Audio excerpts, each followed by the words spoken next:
Pero ¿qué dice ahora de Judá?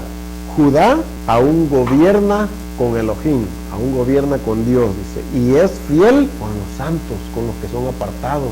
Fíjese cómo está poniendo a Efraín, la forma como Efraín lo sigue y la forma como Judá lo sigue. Él es fiel, dice. ¿Fiel en qué? En la observancia de los mandamientos. Porque Efraín le dijo, tú has actuado con mentira y con engaño. En este versículo también se dejan ver lo que hemos nosotros estudiado anteriormente, que son 3 grupos los que el Padre va a restaurar. Y se ven promesas aquí, mire, en el 12 dice, ahí se menciona Efraín, 1, y luego que dice Israel, y luego que dice y Judá, 3 grupos diferentes ahí, que son lo que nosotros hemos entendido siempre como Judá, judíos, Israel, pero ¿qué se ha escondido dentro de Israel? Un pueblo que también se le ha conocido como gentiles, porque acuérdense que cuando les dio carta de divorcio les dijo, ya no son más mi pueblo, lo ami y lo rujama, ya no son más mi pueblo, ya no voy a tener misericordia de ustedes. Y cuando los hace que ya no son su pueblo, los está haciendo como gentiles, cuando les dice ya no son más mi pueblo. Pero miramos que el Padre le dice, ok, no te voy a abandonar, le dice al rey, no a Salomón, te voy a dejar una, y el propósito de dejarle esa una, era porque en esta una que le estaba dejando, estaba el templo, que ellos iban a necesitar para preservar la observancia de los mandamientos. O sea, todo lo que le está haciendo, aún con dejarle esa una, aunque es por misericordia a David, tu padre le dice, pero tiene el propósito que no los puedo separar, no puedo separar. Ok, hermanos, una vez más, vamos a meditar un poquito en la promesa que el Padre le está haciendo a Jacob y cómo nosotros quizás en nuestra manera de interpretar o de haber creído las cosas de una forma u otra hemos cambiado lo que el Padre le ha prometido a Jacob. Y cuando decimos le ha prometido a Jacob, eso implica a toda su descendencia, de las cuales nosotros, por lo que hemos estado estudiando y entendiendo, sabemos que somos parte de esa descendencia. Ya sea que sea usted por los genes o por la sangre, israelita o judío, ya sea que no, porque una de las cosas que aprendemos en el Nuevo Testamento, en el Brit Hadashah, es que no es israelita solamente el que lo es de la carne, sino es el que lo es del corazón, el que tiene las prácticas. Digamos que usted no tenga sangre de ninguna forma ni de ninguna otra, no tenga sangre usted israelita, sea totalmente un gentil. ¿Puede usted reclamar y decir que es de la descendencia de Abraham? ¿Por qué? Por la fe, ¿verdad? Entonces eso implica de que una de las cosas que tiene mucha importancia es cómo nosotros creemos y practicamos en nuestro corazón.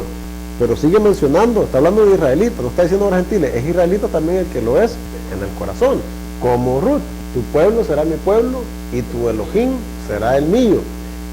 O sea, voy a hacer lo que ustedes hacen, voy a practicar lo que ustedes practican, voy a creer en el Dios que tú crees, por decirlo así. Aunque ella era gentil, ella no está tratando de cambiar a Noemí y decirle, mira, no, eso no es así. No, yo me voy a adaptar a lo que tú tienes, tu pueblo, para formar parte de él como uno solo. Porque eso no va a cambiar, el pueblo del Padre va a seguir siendo Israel y no va a escoger a otro, por más que le busquemos otras interpretaciones. Porque entonces, yo he leído esto muchas veces y lo voy a seguir martillando. Entonces, ¿por qué Pablo habla de esta manera? El Romanos 11, es algo que nos recuerda de las promesas que el Padre le dio a Jacob, cuando le está diciendo, no te voy a dejar, no te voy a abandonar, hasta que yo cumpla lo que te he dicho. Y no podemos ver que el regreso o la presencia de una sola tribu, que es Judá en este momento en la tierra, es el cumplimiento de esa promesa. No lo podemos ver de esa manera, porque el Padre, cuando cumple sus promesas, las cumple a medias o completamente, en una forma completa. Y la promesa se la hizo a toda su descendencia, Jacob, que son 12 tribus. Entonces esa no es el cumplimiento completo. Pero mire lo que dice Romanos 11, dice, digo pues, ¿ha desechado Elohim a su pueblo? ¿Y cuál es el pueblo de él? Los griegos, los romanos, Babilonia, los gentiles. Israel es su pueblo. Dice, en ninguna manera, dice Pablo, o sea, no creen, Padre no abandonado, dice, porque también yo soy israelita, dice Pablo, de la descendencia de Abraham, de la tribu de Benjamín. No ha desechado Elohim a su pueblo, al cual desde antes conoció. O sea, antes que conociera gentiles, el Padre ya había conocido primero a su pueblo de Israel.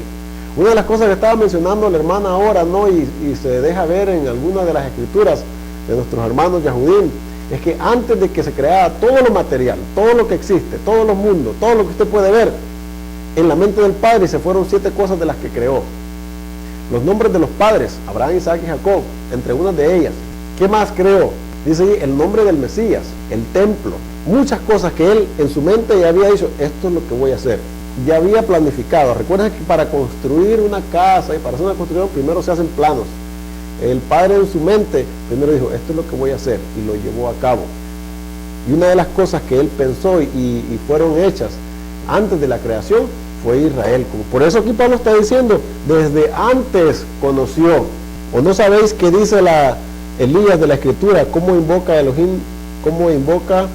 Elohim contra Israel diciendo, Señor, a tus profetas han dado muerte, tus altares han derribado, y solo yo he quedado y procuran matarme? Pero el punto aquí es que Pablo está diciendo, Elohim, el Padre, no ha desechado a su pueblo Israel, porque yo soy una prueba de ello, porque yo soy benjamita, que también él, porque él no era solamente Judá, aunque él en otras escrituras, en el libro de los Hechos, él se presenta como judío, dice, yo soy judío y hebreo de hebreos, pero aquí se está presentando como un benjamita. Lo que pasa es que los benjamitas que se quedaron junto con Judá, con el tiempo se llegaron ellos a adaptarse y a conocer como judíos, y ellos en este día siguen pensando igual, como por ejemplo, en nuestros días hay personas que saben que son de la tribu de Leví, ¿sí o no? Y se les conoce como, en su apellido muchos, en el hebreo sacerdote es Cohen, un sacerdote, Cohen, y hay mucha gente que llevan ese apellido lo tomaron ellos porque saben que son de la línea de Leví, son descendientes de Leví. Entonces, hay una tribu que se reconoce que es parte de esa tribu, en Israel ahorita en día, sí, hay muchos que saben que son de la línea de Leví, de los sacerdotes, pero ¿cómo se llaman ellos? Ellos no dicen siempre, yo soy levita, ¿qué dicen ellos? Soy judío, dicen. Y los benjamitas que se quedaron, porque acuérdense que el sur que componía dos tribus, la de Benjamín y la de Judá, se hicieron una sola, hicieron un solo reino, entonces se mezclaron ahí. ¿Cómo se llegaron a conocer ellos después? Como judíos, no decían soy benjamita, soy judío, de la casa de David. Pero fíjese que paradójicamente, como que hace contrariedad, porque ¿quién era Benjamín? ¿De quién era hijo? ¿De quién era hijo Benjamín? De Raquel. ¿Y de quién es hijo Judá? De Lea. Y están unidos como uno solo. Ahí podemos ver que el Padre al final va a volver a unir a su pueblo, porque aunque se dividió en dos campamentos, aunque se dividió en dos naciones, aunque se dividió en dos grupos, aunque ahora hay cristianos y judíos, pero podemos ver que al final su plan va a prevalecer, porque Él dice, yo voy a cumplir lo que te he prometido. Pero nosotros, cada quien por su grupo y cada quien por su lado, pensamos que podemos cambiar o interpretar los designios de Dios de una manera diferente. Como dijimos, esto ya no va, ahora es esto lo que se hace. Y los dos grupos hacen lo mismo, sí, porque tenemos que ser justos con lo que está sucediendo, ¿verdad? No podemos decir de que solamente que uno está en lo correcto y otro está equivocado. Los dos hacen lo mismo, los dos piensan que tienen la verdad, los dos piensan que están en lo correcto. Pero podemos nosotros alterar y cambiar los planes del Padre por la manera como yo me siento, porque yo me siento que tengo al Mesías, yo voy a cambiar los planes de Él, que Él tiene de Él, volver a restablecer, a restaurar y traer nuevamente a todo su pueblo a la tierra a la cual Él le prometió a sus padres, y que esa promesa no se ha cumplido en su totalidad. Nosotros no podemos cambiar eso. Con mi comportamiento y con mi manera de pensar, yo voy a cambiar los designios del Padre. ¿Y cuáles son los designios que Él desde antemano dijo? Que Él iba a restaurar a su pueblo, que los iba a volver. Acordémonos, miren, en el libro de Ezequiel, del capítulo 40 en adelante, todo es profecía para el futuro. No se les olvide eso. Cuando tengan tiempo, analicen bien todos esos capítulos. Del capítulo 40 de Ezequiel en adelante, todo es profecía. Apocalipsis, no hay necesidad que se los diga que es profecía. Pero ¿qué miramos nosotros que es similar en lo que se está hablando en Ezequiel 40 que lo que se está hablando en Apocalipsis? Cuando usted lee los capítulos proféticos de Ezequiel 40, se va a dar cuenta de que el Padre, en visión le está diciendo a Ezequiel que divida las tierras por tribus y le da las fronteras de dónde a dónde va a estar cada tribu establecida en el futuro.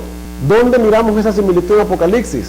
Cuando se habla de la ciudad santa y dice que tiene 12 puertas y 12 simientes. ¿Cuáles son los 12 nombres que hay en las puertas y en los simientes? Los 12 nombres de 12 tribus de Israel y 12 nombres de los apóstoles. Es que son 3 puertas a cada lado, porque la ciudad es cuadrada, tiene 4 lados, y en cada lado hay 3 puertas, una para cada tribu, que forman las 12 tribus de Israel. los 12 simientes, las bases, los cimientos, las bases, tienen los nombres de los apóstoles, y en las puertas están los nombres de las tribus. No hay ninguna puerta ahí en Apocalipsis que diga esta es la puerta de los gentiles. Todas tienen los nombres de las tribus. Y no, en otro tiempo, ¿cómo has pensado? Nosotros vamos a entrar por una de las puertas de Jerusalén, pero ¿por cuál vas a entrar? Ahí no hay puerta para gentiles. Tiene que entrar si va a entrar a la ciudad, tiene que entrar por una de las puertas que tiene un nombre de una de las tribus de Israel. No puede entrar por otro lado. Por abajo no se puede meter, ni por arriba tampoco. Tiene que entrar por una puerta. No se va a poder, va a estar un ángel con una espada revoloteando alrededor. El que quiera pasar por otro lado no lo va a dejar pasar. Entonces, Ezequiel 40, ahí vemos nosotros las fronteras y se vuelve a delinear y a especificar, son 12 las tribus de Israel. Eso es para el futuro. Y en Apocalipsis se vuelve a repetir, siguen existiendo las 12 tribus de Israel, pero nosotros queremos mirarlo y pensarlo como un solo grupo. Ahora todos somos, sí, un solo grupo, pero como una nación que está dividida en 12 familias, porque lo que se llegó a formar de los hijos de Jacob, las 12 tribus, eran 12 familias. Era la familia de Dan, era la familia de Aser, era la familia de Manasés, eran sus descendientes, era su familia, era la familia de Benjamín, era la familia de Leví, todos los sacerdotes que se mantuvieron unidos en el servicio del templo, eran una sola familia, era un solo grupo de personas que descendían de un padre, porque a los patriarcas, como se les conoce, a los padres de las 12 tribus se les conoce también como patriarcas. A Dan, a Neftalí, a Zabulón, a Simeón, todos ellos también se les considera como patriarcas de cada una de sus tribus. Están los patriarcas mayores, ¿no? Abraham, Isaac y Jacob. Pero de ahí vienen los otros que son sus hijos también, que formaron sus diferentes familias. Entonces, volviendo a analizar la promesa que el Padre le está dando a Jacob aquí, que no lo va a dejar, nosotros podemos ver de que esto no se ha cumplido en su totalidad. ¿De quién? De Dina no se menciona nada, ¿no? Porque la herencia que correspondía en la forma como ellos creían y practicaban siempre era para los varones. Acuérdense que el mandamiento decía, las hembras van a heredar en la propiedad de sus hermanos. A menos, esa fue una cláusula ahí, podemos decir aparte, que el padre no tuviera hijos varones, puras hembras, entonces se le daba una porción también a la hembra de la tribu. Pero tenía que ser dentro de la tribu, y si se casaba, tenía que casarse con uno de la misma tribu.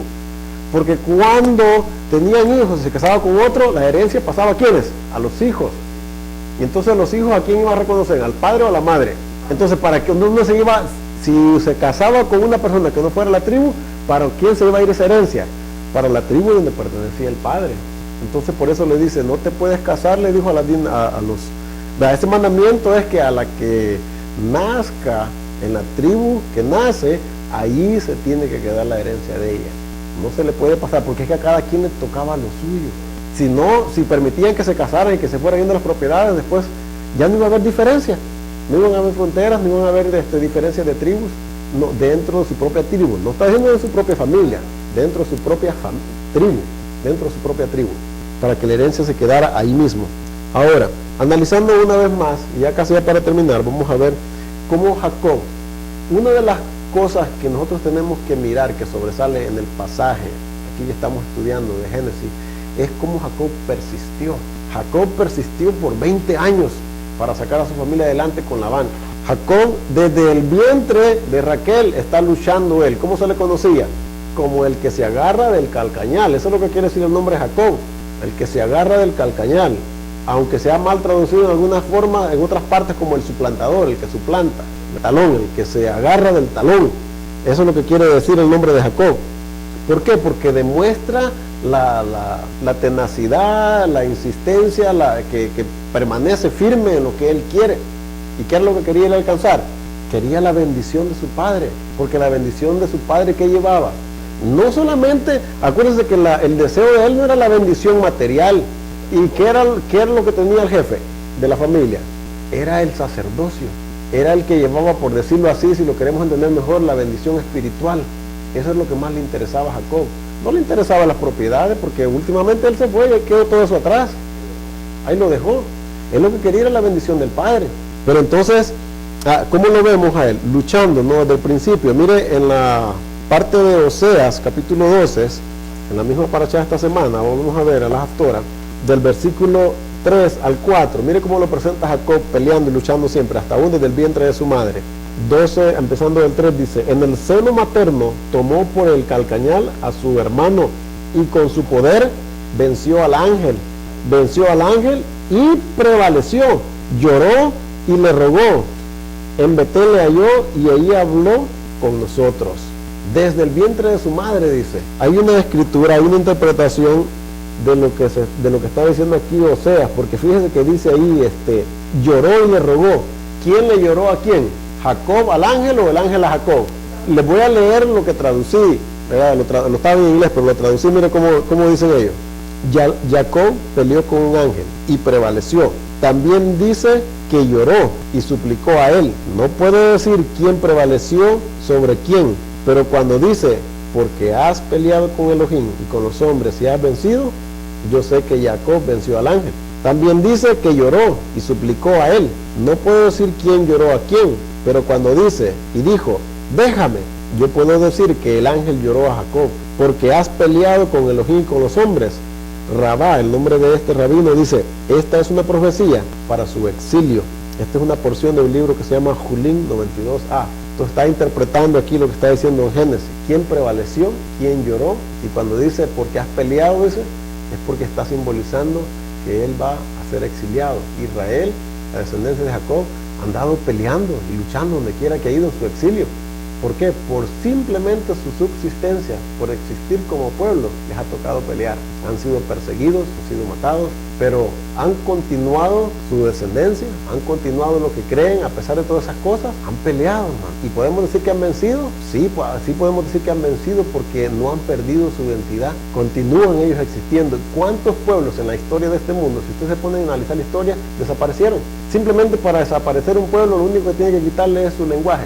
No tiene que quitarle usted territorio, porque donde quiera que vayan, y es el ejemplo de Israel, si se mantienen unidos y continúan hablando su idioma original, siempre se identifican como un pueblo que son, cualquiera sea su idioma, cualquiera sean sus tradiciones o sus costumbres. Y el pueblo de Israel, a pesar de que han dado alrededor de todo el mundo, exiliados, echados de país a país, empezando desde España, no se han deshecho, no han perdido su identidad, se han seguido reconociendo.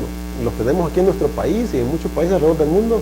Se siguen reconociendo los judíos, no han perdido su identidad. ¿Por qué? Porque han peleado, han batallado como su padre peleó, por el simple hecho de subsistir y por mantener con vida lo que el padre les prometió. Y no es que ellos lo hacen por sus propios medios, el padre mismo dijo que él los iba a proteger, que él los iba a cuidar. Entonces, por eso ellos dicen, cualquiera que pelee contra Israel no va a vencer, porque Israel no existe por él mismo, Israel existe porque el Padre lo ha prometido, por eso existe, que no es por medios propios, porque Jacob no se consideraba que él por sus propios medios podía vencer a Esaú, buscó la ayuda y buscó la protección del Padre y le clamó. Por eso es que el Padre siempre miró esa persistencia en Jacob, por eso es que lo escogió para que fuera él y no Esaú, porque podía ver en el carácter de él, de que sí se equivocó, pero persistió con humildad, lo que él quería. Y a veces es un ejemplo que nosotros tenemos que tomar en cuenta. A nosotros a veces podemos pensar, ok, ¿cómo me sirve eso a mí ahorita? Hay muchas maneras de aplicarlo, ¿no? A nuestra vida diaria. ¿Cuántas luchas y problemas tenemos nosotros en nuestra vida diaria?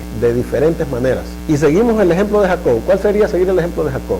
Porque ustedes pueden decir, bueno, pero eso le pasó a él y ya, pues, ¿cómo se aplica a mí en estos días? ¿Cómo lo puedo mirar yo? ¿Puedo aprender algo de eso? Tal vez no nos lleven problemas como los que le llegó a Jacob.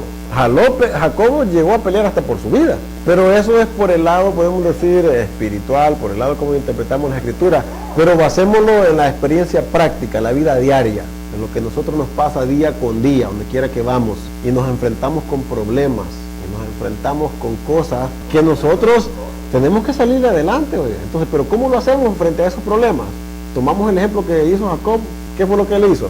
Buscó en oración al Padre. En los problemas que enfrentamos en nuestra vida nosotros, ¿nos enfrentamos con oración o pensamos que nosotros mismos los podemos resolver? Muchas de las veces nosotros actuamos como que si nosotros mismos pudiéramos resolver los problemas. Y no los podemos resolver solos, tenemos que buscar la dirección y la ayuda del Padre en oración. Ahora, la oración, en la pura oración, o es necesario que ayunemos, a veces. Es necesario que, ¿cuántas veces ayunamos? En Yom Kippur, y con trabajo, ¿verdad? Y renegando. Y esos mandamientos, fíjense. No quisieran en ese momento orar como Josué, ¿verdad? Y el sol se paró. Y cuando están ayunando no quieren orar como Josué porque pues quieren orar al revés, quieren que se ponga ya el sol para empezar a comer. Pero lo digo de manera de que para que meditemos en esas cosas, porque a todos nos viene cuando y nos llueve en nuestra vida a veces, ¿verdad? De diferentes maneras. Tenemos que orar, tenemos que hacerlo tenemos que, aparte de orar, no solamente esperar como Jacob no esperó un milagro, tenemos que orar con medidas prácticas, tomar decisiones a veces, las únicas nosotros decisiones que podemos tomar, decisiones sabias, siempre van a ser basadas en los mandamientos. ¿Qué es lo que? Porque para todo en la vida hay mandamientos, oiga, para todo. Pero nosotros a veces nos olvidamos de que hay mandamientos prácticos de cómo actuar en cada situación.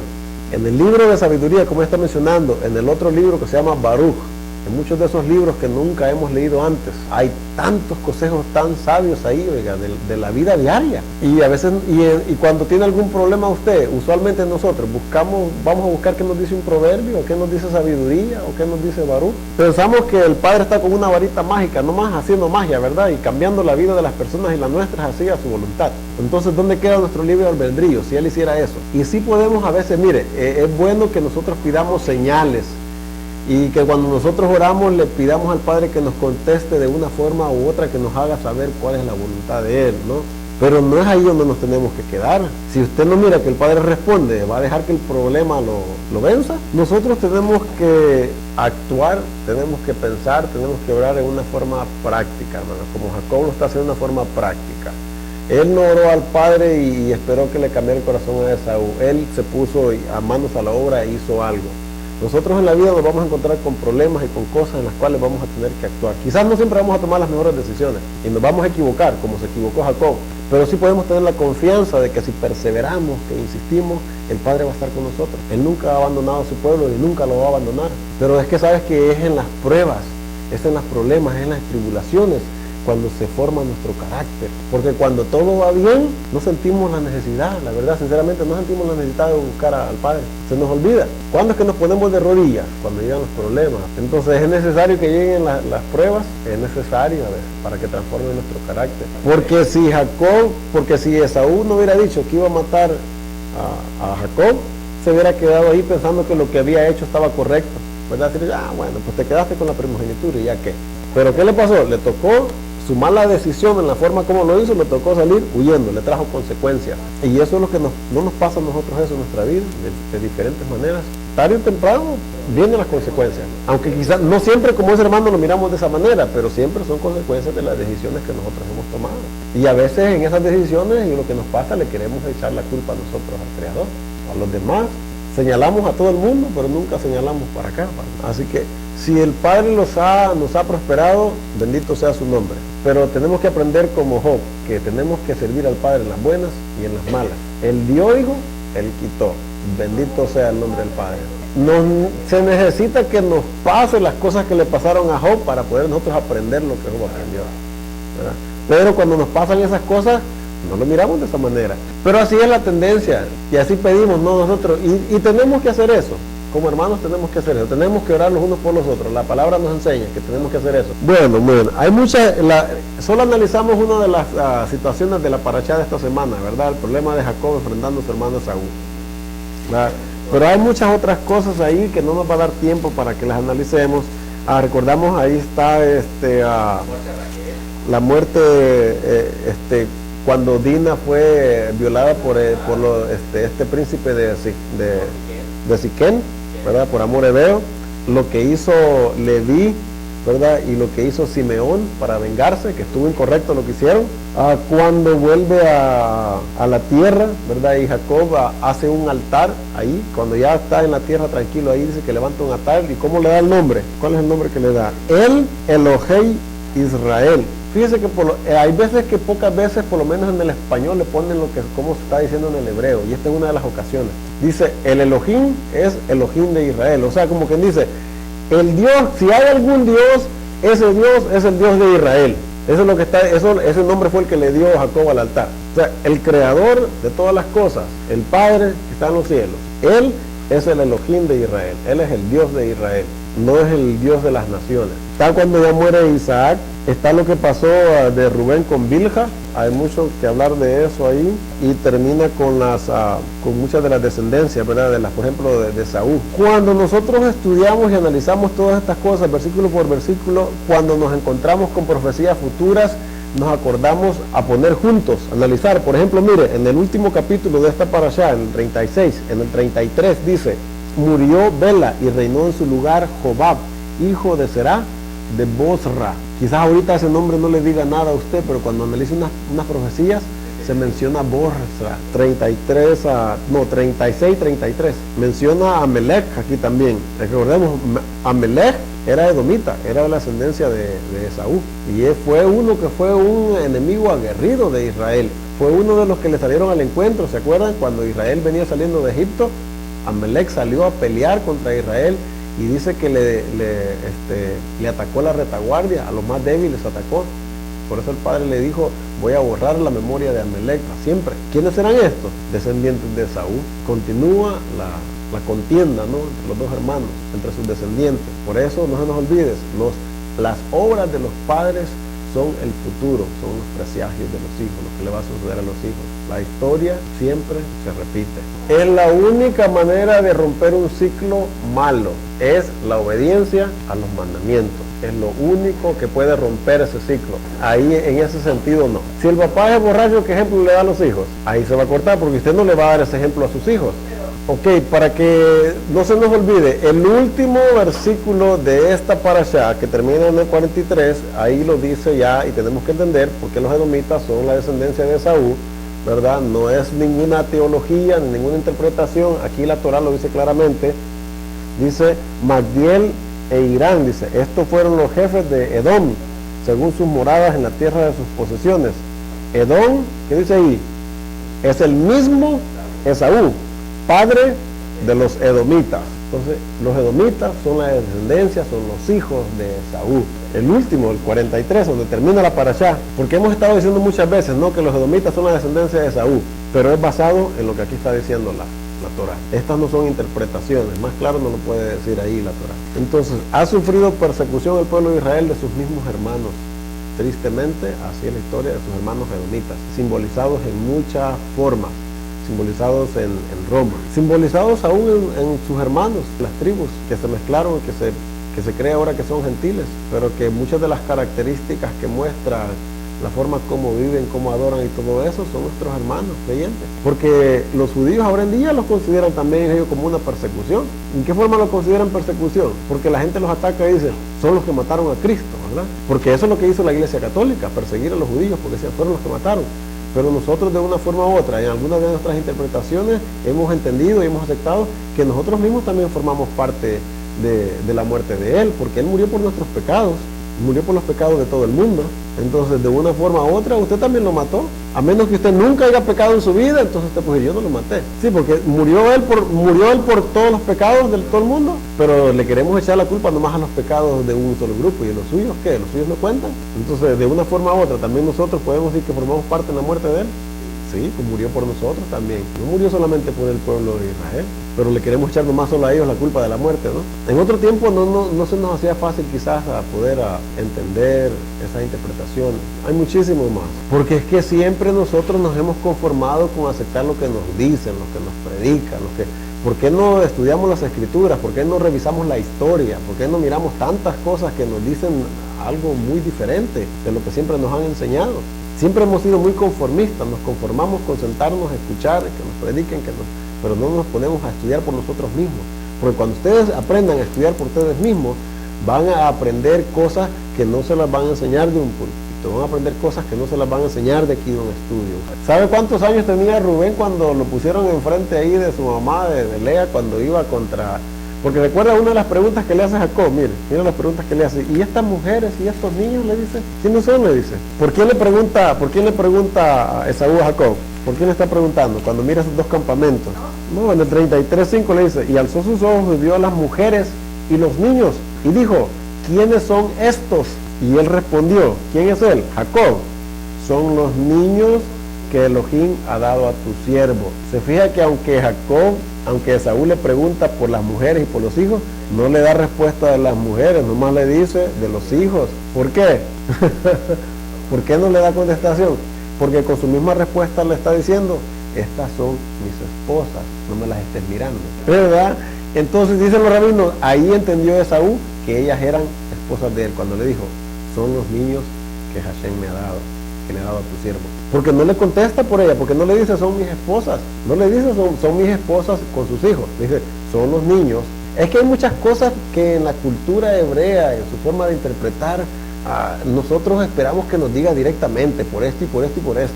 Mire, no hay hombre que independientemente de qué cultura o de qué raza sea, no sea celoso. Hashem mismo, mire, el creador mismo es celoso de su pueblo. En muchas escrituras presenta, cuando le dice, ¿cómo le dice? Yo soy un Dios celoso, le dice. No solamente en eso, le dice, cuando el pueblo de Israel se iba tras ídolos, era como que fueran otros dioses para ellos, ¿no? Se enojaba el padre, porque le decía, yo soy tu marido, yo soy tu creador, ¿por qué andas haciendo detrás? Así le llamaban a los dioses que ellos servían, tus maridos, les decía, que te salven ellos ahora. Sí, les dijo que los sacaran de ellos y los sacaran. Le dijo, porque no podemos servir a todos esos que ustedes traen ahí. Si queremos que el Padre nos bendiga y esté con nosotros y nos prospere, tienen que sacar todas esas cosas de ustedes. Y las sacaron. Tenía 12 años tenía Rubén, y era el más grande, era el primogénito. No, tenía más o menos como 12 años, es lo que ellos deducen. Sí, pues que cuando nació él, acuérdense que después de eso, ya después pronto él dijo, ¿sabes qué? Ya vámonos aquí, ya. Sí, pero es que ustedes están pensando que en el momento que salió fue lo que pasó con Dina. Aquí ha de pasar algún tiempo. Dina quizás podría ser una niña, una chamaquilla de 4 o 5 años, pero cuando él entró a la tierra, eso no sucedió luego. Acuérdense, él entró a la tierra y estuvo morando ahí con los moradores de Siquem. ¿Cuánto tiempo pasó hasta que pasó eso? No lo dice la Torah. Así que son deducciones que podríamos nosotros estar solamente adivinando, por decirlo así. Sí. Pero ¿saben por qué fue que le pasó? ¿Saben por qué fue que le pasó eso a Raquel, verdad? Su mismo esposo Jacob puso esa, por decirlo así, maldición sobre ella. Porque cuando venía Labán siguiéndolo, porque supuestamente le había robado sus dioses, le dijo, el que esté en posesión de esos dioses, que muera, dice. ¿Y quién los tenía? Los tenía Raquel. Ella estaba sentada sobre ellos. Sí, es cierto. Y entonces él sin querer, ¿verdad? Le puso esa, y por eso ella no entró a la tierra. Ella murió en el camino, en Betel, en Belén. Eran figurines que hacían, ¿sabes? Que ellos, como adoraban a sus dioses, hacían figuras de lo que ellos creían que eran sus dioses. Eran figuras ya sea de madera, de mármol, lo que sea, pero eran figuras, ¿no? Eran imágenes. Sí, estaba arriba de un camello ahí en la montura debajo. Así que no necesariamente tenían que ser ídolos y dioses así bien grandotes, los hacían en figurines pequeñitos ahí, ¿verdad? Porque era lo que simbolizaban, no era tanto. Así que si tiene imágenes y cosas en su casa, sáquelas para afuera, que eso es una prohibición. ¿Sabe que esas cosas, hermano, aunque usted quizás no lo mire así a simple vista, esas cosas le traen muchos estorbos en su vida, porque de una forma u otra es lo que representa. Y si usted las está guardando porque en un tiempo usted creyó en ellas, no le están ayudando, hermano. Saque esas cosas de su casa, a la basura. Le quiere poner la maldición a otra persona, no, saque esas cosas. No, hermano, ya no regalemos lo que nosotros ya no creemos. No es correcto que le demos a otro. ¿Usted le daría algo a una persona que le causaría una enfermedad? Mire, cuando no tenemos mejor entendimiento, a veces quizás lo podemos justificar, aunque tampoco es justificable, ¿no? Pero en ignorancia lo hizo, aunque estuviera malo lo hizo en ignorancia. Pero cuando ya sabemos mejor, ¿usted le daría un cigarro a un niño? ¿A una persona adulta si usted cree que, si uno sabe que eso le daña su salud? Y es lo más correcto, desháganse de ella, échenlas a la basura. Bueno, vamos a hacer las oraciones, ya es la hora. Vamos a parar ahí, hermano, ahí no le dé a otra persona lo que usted no quiere para usted mismo.